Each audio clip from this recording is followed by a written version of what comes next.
Peso BSP series na pwede nga pong bilhin sa halagang 3,000 pesos ang bawat isa. Kung interesado ka po sa 5 peso na ito, unawain niyo pong maigi ang video. Magandang araw mga ka-old coin buyer. Meron nga po pala tayong hinahanap na hard to find na 5 peso coin BSP series na ganitong klase po. Ito pong kulay dilaw.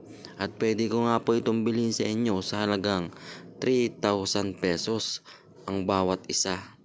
Kaya po kung interesado ka po dito, unawain nyo po kung ano po yung rare at hard to find na aking binibili sa 5 peso coin.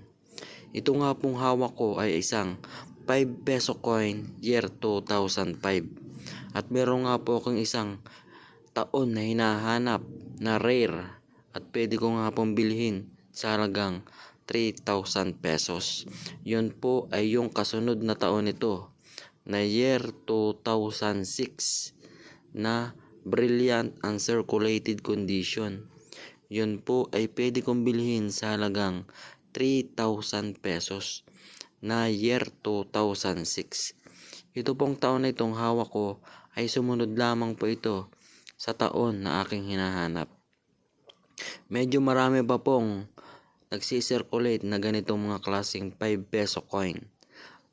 Kaya po ang kakaunti lamang po ang ginawa ng BSP series sa 5 peso year 2006. Kaya po ito ay napaka hard to find.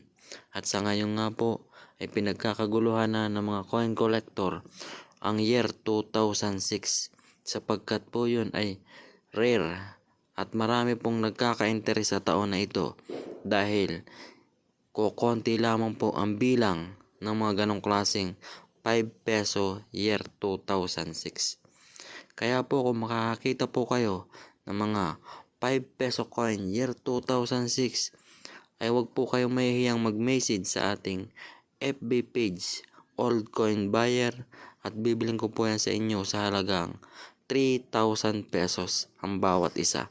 Marami pong salamat.